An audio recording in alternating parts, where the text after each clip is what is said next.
और उस बलिदान की भूमि को भारत का भूमि बना दिया। और मैं आज कहता हूं कि आज उसी श्यामा प्रसाद मुखर्जी जी के जन्म स्थान पश्चिम बंगाल को भी भाजपा में कर दिया। ये इसकी बधाई मैं पश्चिम बंगाल की जनता को भी देता हूं। मैं आज बीजेपी के दिन ये जो पूरा चुनाव हुआ, मैं मानता हूं ये नाकामी किसी और की नहीं, इंडी गठबंधन के नेता राहुल गांधी की है। और मैं आज आपको विश्वास दिलाता हूं इस चुनाव के परिणाम के बाद इंडी के गठबंधन ताश के पत्तों की तरह बिखर जाएंगे, क्योंकि इन्होंने जनता के साथ अन्याय किया है। और आज मैं कहता हूं जिस प्रकार से नारी वंदन अधिनियम को तिरस्कार करने का काम, अपमान करने का काम किया है, जनता ने उसका सीख सिखाने का, जनता ने सबक सिखाने का काम किया है। भारतीय जनता पार्टी जीते গেল মানে ভাই বুঝতে পারছো, তাও আবার 204 খানা আসনে, মানে 204 খানা আসনে জেতা মানে কিন্তু ভাই মুখের কথা না, ঠিক আছে। কারণ এর আগে আমরা অনেক ভিডিওই করেছি, অনেক ভিডিওতে আমরা বলেছি যে হ্যাঁ ভারতীয় জনতা পার্টি জিতবে, কিন্তু সেখানে হয়তো কান ঘেঁষে বেরিয়ে যাবে। মানে হতে পারে এমন যে হয়তো ছুঁই ছুঁই ভাব থাকবে, মানে হয়তো 10টা কি 15টা কি 20টা সিটের লিড থাকবে। কিন্তু এখন আমরা দেখলাম যে না ভাই, এখন পুরো একদম 100 বেশি।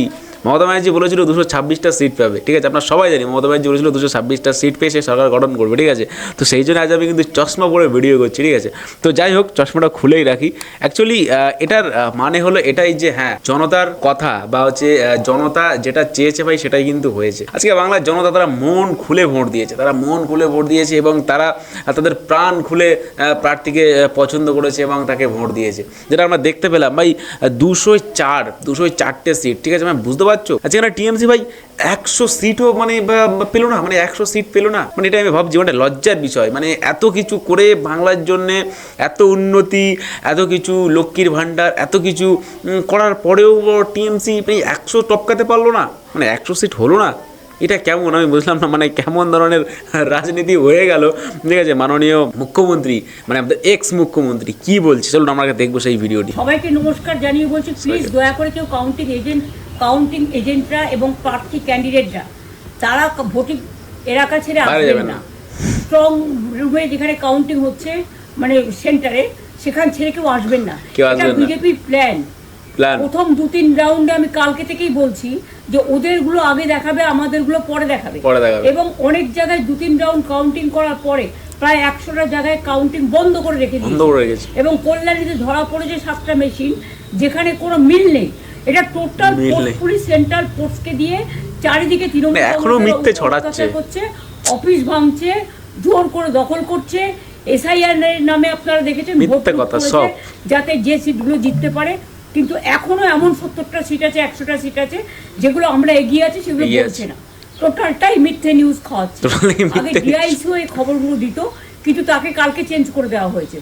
টোটালটা ইলেকশন কমিশন নিজের ইচ্ছে মতো খেলছে এবং সাথে কেন্দ্রীয় বাহিনীকে নিয়ে, এবং আমাদের করে কেন্দ্রীয় বাহিনীর আন্ডারে কাজ করছে। সুতরাং আমি সব আমাদের কাউন্টিং এজেন্টদের, আমাদের সমস্ত পার্টির কর্মীদের বলবো অত মন খারাপ করার কারণ নেই। আমি বলেছিলাম সূর্যাস্তের পরে আপনারা জিতবেন। 3 রাউন্ড 4 রাউন্ড কাউন্ট হলেও এটা 14 রাউন্ড থেকে 18 রাউন্ড কাউন্ট হয়। সূর্যাস্ত তো হয়েই গেল, জিতবেন। ওয়েট এন্ড সি, আমরা সবাই আপনাদের সাথে আছি। আপনারা কেউ ভয় পাবেন না, নিশ্চিন্তে থাকুন। আমরা বাঘের বাচ্চার মতো লড়াই করে যাবো। বাঘের বাচ্চা দেখলেন তো তারে আমাদের মাননীয় মুখ্যমন্ত্রী কি বলছে, যে বাঘের বাচ্চার মতো লড়াই করবে। মানে ভাই সূর্য ডুবে গেল, ঠিক আছে, সব কিছু শেষ হয়ে গেল। তো এই ভিডিওটা কিন্তু ছিল ভাই দুপুরের ভিডিও, ঠিক আছে। তো সেই জন্য দুপুরবেলা মমতা ব্যানার্জি এমনভাবে কথা বলেছে যে ভাই কোনো চাপ নেই, মানে কোনো ব্যাপার না, ঠিক জিতে যাবে টিএমসি, মানে ঠিক জিতে যাবে। এবং মমতা ব্যানার্জি আগের দিন বলেছে যে টিএমসি নাকি 300 সিট পাবে। একটা কথা কিন্তু ভাই খুবই পরিষ্কারভাবে বুঝতে হবে যে কনফিডেন্স ভালো, কিন্তু ওভার কনফিডেন্স একদম ভালো না, যেটা কিন্তু আমাদের মাননীয় দেখেছি আমরা। তো মাননীয় ভাই ওভার কনফিডেন্সের কথা বলছে, ওভার কনফিডেন্স ভাই কোনোদিন ভালো না। আর সেই ওভার কনফিডেন্সের জন্য আজ তাকে হারতে হলো, তাও আবার 100 টপকায়নি ভাই। 100 টপকালে ভাবা যেত যে হ্যাঁ হয়তো টিএমসি কিছু আছে ক্ষমতায়, বাট 100 টপকায়নি, মানে বুঝতে পারছো, মানে পুরো শেষ শেষ শেষ পুরো শেষ। তো যাই হোক ভাই, মমতা ব্যানার্জি তারপরেও কিন্তু ভাই মানে কি বলতো দুমড়াবে কিন্তু ভাঙবে না, মানে মচকাবে কিন্তু ভাঙবে না, ঠিক আছে। তো যাই হোক ভাই, খেলা কিন্তু শেষ হয়ে গেল। 2026 সালের খেলা গেরুয়ায় চলে গেল, ঝড় পুরো গেরুয়াতে উঠে গেল। তো ইতিমধ্যে আমরা দেখেছি যে গেরুয়ার অনেক মিছিল বেরিয়েছে এবং অনেক মানুষ এক জায়গায় হয়েছে। আমিও গিয়েছিলাম একটা মিছিলে, তো একটু আগে আসা হলো। তো যাই হোক, বিষয়টা হচ্ছে যে মানুষ আজকে পরিবর্তন করে দিয়েছে। বাংলার মানুষ যেটা চেয়েছিল, বাংলার মানুষের যেটা তাদের মন চেয়েছিল, বাংলার মানুষ যেটা করতে ছিল সেটা আজ করে দিয়েছে। বাংলার মানুষ মন খুলে ভোট দিয়েছে বিজেপিকে, আর বাংলার মানুষ মন খুলে কিন্তু ভাই সরকার গঠন করেছে, ঠিক আছে। এটা কিন্তু আমাদের ভাবতে হবে, এই জিনিসটা কিন্তু আমাদের হেয় করলে হবে না, ঠিক আছে। আজকে ফলতার ঘটনা দেখুন না, ফলতায় মানে ক্যান্সেল হয়ে গেল, কারণ সেখানে হিন্দুদের ভোট দিতে দেবে না। হিন্দুরা যেখানে ভোট দিতে পারবে সেখানে 100% মানে 2000% গ্যারান্টি যে বিজেপিকে ভোট দেবে, ঠিক আছে। সেই জন্য সেখানে কিন্তু তাদের রিগিং করে ভোট দেওয়া হয়নি, বিজেপির সেলোটে মেরে দেওয়া হয়েছে। এরকম অনেক ঘটনাই ঘটেছে। তারপরেও মানে এন্ড অফ দ্য ডে সেই কিন্তু ভাই বিজেপির ঝড়ই উঠে গেল, বিজেপি জিতে গেল।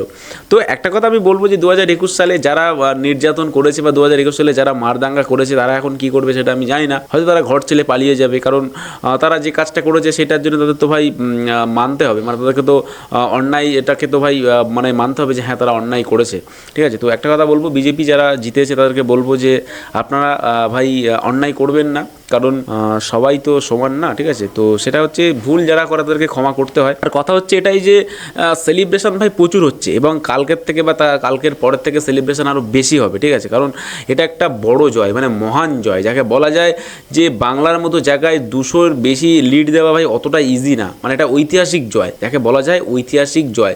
যখন 140-45 ক্রস করেছে, মানে 150 ক্রস করেছে, তখন নির্বাচন কমিশন থেকে বলে দিয়েছে যে এটা রেকর্ড করে দিল, মানে পশ্চিমবঙ্গের মাটিতে একটা রেকর্ড করে দিল। মানে বুঝতে পারছো যে কেমন ধরনের রেকর্ড, মানে ভাই অত ইজি না, এই রেকর্ডটা করা। এবং অনেক মানুষের চোখের জল, অনেক মায়ের চোখের জল, অনেক মায়ের সন্তান মানে আর কি হারিয়েছে, অনেক মানুষ তার বাচ্চাকে হারিয়েছে, অনেক মহিলা তার স্বামীকে হারিয়েছে, ঠিক আছে, শুধুমাত্র এই পার্টির জন্য, এই পলিটিক্সের জন্য। আমরা তো দেখেছি সন্দেশখালী যে ঘটনা ঘটেছে, সন্দেশখালী অনেক মানুষ তারা বাড়িঘর ছেড়ে পালিয়েছে। শাহজাহানের মতো অনেক যারা আছে যে অত্যাচার করে, আজকে প্রচুর মানুষ ঘর ছাড়া ছিল 2021 সালে, ঘর বাড়ি ছাড়া, মানে ভাঙচুর কি না দেখিনি, বাংলা কি না দেখিনি, প্রচুর কিছু দেখেছে। তারপরেও কিন্তু 2026 সালে সেই বাংলা প্রমাণ করে দিল যে আলটিমেটলি মানে জঙ্গি, রোহিঙ্গা বা মাওবাদী টেরোরিস্টদের নয় এই বাংলা হচ্ছে হিন্দুদের, এই বাংলা সনাতনী মানুষদের। আজকে সনাতনী হিন্দু যারা, তারা কিন্তু ভাই প্রমাণ করে দিল যে এই বাংলায় কোনো জিহাদিদের জায়গা নয়, বা এই বাংলায় বাংলাদেশ থেকে এপারে এসে মস্তানি করবে এসব চলবে না, ঠিক আছে, এসব অন্য কোথাও চলবে। তো মানে একটা পজিটিভ জিনিস এটাই। কিন্তু এটা যদি টিএমসি জিতে যেত তাহলে কিন্তু ভাই আমাদের এই পশ্চিমবঙ্গে আর কেউ হয়তো ঠাকুরের নাম করতে পারতো না, ঠিক আছে, মানে ঠাকুরের নাম করলে তাকে তো ঠ্যাঙাতো, এমন একটা পরিস্থিতি তৈরি হয়ে যেত।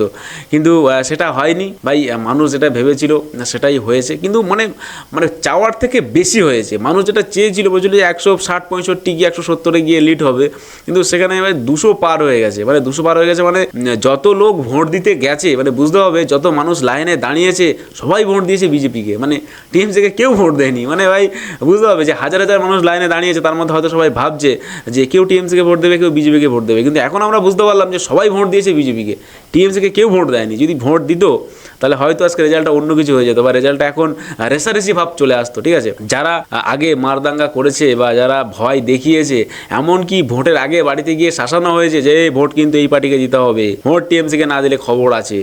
যেমন জাহাঙ্গীরের দলবল, জেকে বাহিনী, বাইক বাহিনী, সেই বাইক বাহিনী জোর জবরদস্তি মানুষকে অ্যাটাক করেছে, আক্রমণ করেছে। 4 তারিখে দেখে নেবো, এখন কোথায় 4 তারিখ, এখন কোথায় তোরা শালা, কোথায় রে জিয়াদির বাচ্চা? 4 তারিখ তো হয়ে গেল, 4 তারিখ তো সন্দেহ হয়ে গেল, কালকে সকাল হলেই 5 তারিখ, এখন তোরা যাবি কোথায়? জেকে বাহিনী, জাহাঙ্গীরের যেতেই মানে মাওবাদী দল, টেরোরিস্ট দল, তোরা যে জিহাদির দল, এই জিহাদি দল তোরা যাবি কোথায়? তোদের তো ভাই খবর হবেই, কিছু করার নেই, কারণ বাংলার মানুষ তোদের বিরুদ্ধে ভোট দিয়ে দিয়েছে, বাংলা মানুষ তোদেরকে চায় না। এই জাহাঙ্গীর বলছিল যে মানুষ আমাকে চায়, গণতন্ত্র আমাকে চায়, গণদেবতা আমাকে চায়। গণদেবতা জিহাদি, তুই তো মোল্লা ভাই, তুই কিসের দেবতা বলছিস? তোর মুখে দেবতা মানে তোর আমিনটাই চলে গেল, মানে তুই আর মুসলিম নেই, তুই আজকে ধর্ম ছেড়ে দিয়ে পার্টি করতে আসলি, তাও তুই আজকে ক্ষমতায় আসতে পারলি না, ঠিক আছে ভাই। সব থেকে বড় কথা হচ্ছে যে আমাদের হিন্দু, আমাদের সনাতনী হিন্দু একসঙ্গে জেগেছে, এটা ভাই মানতেই হবে, এটা আপনাকে মানতেই হবে, এবং এটা আপনার মাথায় ঢুকিয়ে নিতে হবে যে হ্যাঁ সনাতনী হিন্দু জেগেছে, সনাতনী হিন্দুরা তারা প্রমাণ করে দিয়েছে যে তারা জেগে আছে। আজকে এই ভোট, বিজেপিকে ভোট দেওয়ার জন্য মানুষ কত দূর দূর থেকে এসছে, অন্য দেশ থেকে চলে এসছে, অন্য রাজ্য থেকে চলে এসছে, নিজেদের কাজ ফেলে চলে এসছে। কিসের জন্য ভাই? সেটাই তো ইঙ্গিত যে তারা আজকে এসছে নির্বাচন করতে এবং তারা সঠিক জায়গায় ভোটটি দেওয়ার জন্য তারা এসছে। ঠিক আছে, লাইনের পর লাইন, গাড়ির পর গাড়ি, মানে মানুষ এসছে, পরিযায়ী শ্রমিক প্রচুর এসছে, তারা এসে প্রমাণ করে দিল। আচ্ছা, একটা মজার জিনিস আপনাকে আমি দেখাই যে অষ্টমীগিরি কি বলছে। মানে এই জেতার পরে অষ্টমীগিরি সিরিয়াসলি কান্নাকাটি শুরু করে দিয়েছে। হ্যাঁ, মানে অষ্টমীগিরি যেভাবে মানে কি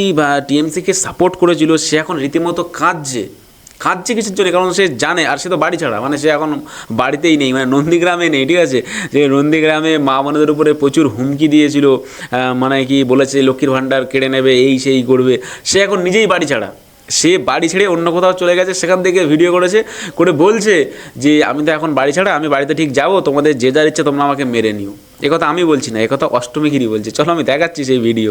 জানি আমার এখন এই চোখে জল নিয়ে অনেকে রোস্ট করবে, করো, তারপর কোনো আপত্তি নেই। যে ভাষায় আক্রমণ করতে পারো করো, যা বলে গালিগালাজ করতে পারো করো, বাড়িও তো ফিরবো, যার প্রতিশোধ নেওয়ার নিয়ে ফিরবে।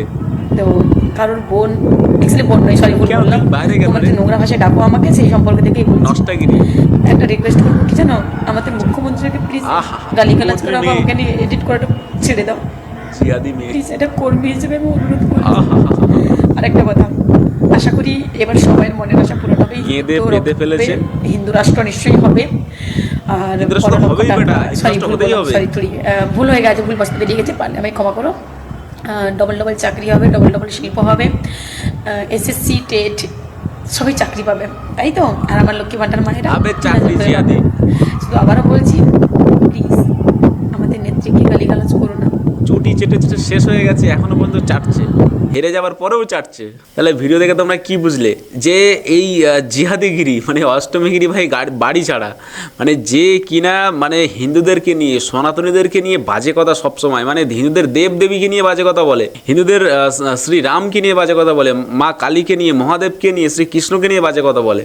এখন সেই জিহাদি হিন্দু হয়ে হিন্দু ধর্মের প্রতি বাজে কথা, হিন্দুদের প্রতি বাজে কথা। এবং কিছুদিন আগে মানে কালকেই সম্ভবত কালকেই একটা পোস্ট করেছিল, যেখানে বলেছিল, কালকে কি পরশুদিন আগে পোস্ট করেছিল, যেখানে ও বলেছে যে 4 তারিখের পরে দেখে নেবো কে কত বড় সনাতনী আছো। তাহলে জিহাদির বাচ্চা 4 তারিখ তো হয়েই গেল, 4 তারিখে তো বিজেপি জিতে গেলো, এখন তোর কি হবে? কত বড় সনাতনীরা দেখিয়ে দিয়েছে, ঠিক আছে, হিন্দুরা দেখিয়ে দিয়েছে যে কত বড় হিন্দু আছে। এখন তুই তো হিন্দু হয়ে দোগলা মাল, এখন তুই কি করবি? আমার যেমন এই অষ্টমীগিরির বাড়ির মানুষ ঠিকঠাক নেই, আর যদি ঠিকঠাক থাকে তাহলে হয়তো বাড়িতে ফিরলে ওর বাপ মা ওকে পিটিয়ে ছাল তুলে নেবে। কারণ ভাই হিন্দু হয়ে যে হিন্দুর প্রতি বাজে কথা বলে বা হিন্দু ধর্মের প্রতি, হিন্দুদের দেবদেবীকে নিয়ে বাজে কথা বলে, আমার মনে হয় না যে সেই মেয়ে ঠিকঠাক শিক্ষা পেয়েছে বা বাড়ির বাবা মা তাকে ঠিকঠাক ভালোবাসা দেয়। ভাই এইগুলো মানে একটা চরম শিখরে, মানে চটি চাটতে এমন পজিশনে চলে যায় যে মানে সে ভালো খারাপের মানেটা বোঝে না, যে কোনটা ভালো কোনটা খারাপ সে নিজেই জানে না। হয়তো কিছু টাকা পায় পার্টি থেকে, সেই জন্যই সেটাকেই মানে মাথায় তুলে রেখে দিয়েছে। বাট তার পার্টির থেকে বড় যে তার ধর্ম, পার্টির থেকে বড় যে তার মহাদেব বা পার্টির থেকে বড় যে শ্রীরাম, সেটা কিন্তু সে জানে কিন্তু মানে যা জেনেই এইগুলোকে মানে লাঞ্ছনা করেছে এবং বাজে কথা বলেছে। তো যাই হোক ভাই, আজকের ভিডিও এই পর্যন্তই। ভিডিওটি ভালো লাগলে অবশ্যই লাইক করবে, চ্যানেলটি সাবস্ক্রাইব করবে। আর সবাই বিজয়ী হয়ে গেছে বিজেপি, তো তোমরা সবাই বিজয় মিছিল করো, আনন্দ করো, মজা করো সবাই, এবং অবশ্যই নিয়ম কানুন মেনে, মানে এমনটা যেন না হয় আনন্দ করতে নিয়মের ঊর্ধ্বে তোমরা চলে যাও। তো সবাই সাবধানে থেকো এবং সবাই নিয়ম মেনে আনন্দ করো। এখন মনে করো আগামী 5 বছর এখন বিজেপি ক্ষমতায় আছে, মানে 5 বছর তোমরা যা কিছু করতে পারো, 5 বছর পরে আবার নির্বাচন হবে। আর আমার তো মনে হয় 5 বছর পরে টিএমসি মনে হয় আর দাঁড়াতেও পারবে না, কোনো প্রার্থীও দিতে পারবে না। তো আমার তো সেটা মনে হয়, জানি না কার কি মনে হয়, আমার তো মনে হয় এই পশ্চিমবাংলা থেকে পুরো টিএমসি মুছেই যাবে, মানে ভাই মুছেই যাবে। আর এরপরে আসছে তো লোকসভার ইলেকশন, মানে লোকসভাতে তো আবার পঞ্চায়েত ইলেকশন আসবে, তো পঞ্চায়েত ইলেকশনে তো ভাই বিশাল হবে খেলা, ঠিক আছে। এবারে গতবারে ওরা খেলা করেছে, এবারে এরা খেলা করবে। তো যাই হোক ভাই, খেলা আমরা দেখতেই থাকবো, পশ্চিমবাংলা এরকম খেলা হতেই থাকুক। আর অবশ্যই পশ্চিমবঙ্গ হিন্দুদের, সনাতনীদের, অবশ্যই হিন্দুদের জয় হয়েছে, ভারত মাতার জয় হয়েছে, ভারতের জয় হয়েছে, কোনো জিহাদি দেশ, কোনো পাকিস্তানিদের জয় হয়নি। তো সবাই মন থেকে বলে যাও, ভারত মাতা কি জয়, জয় শ্রীরাম।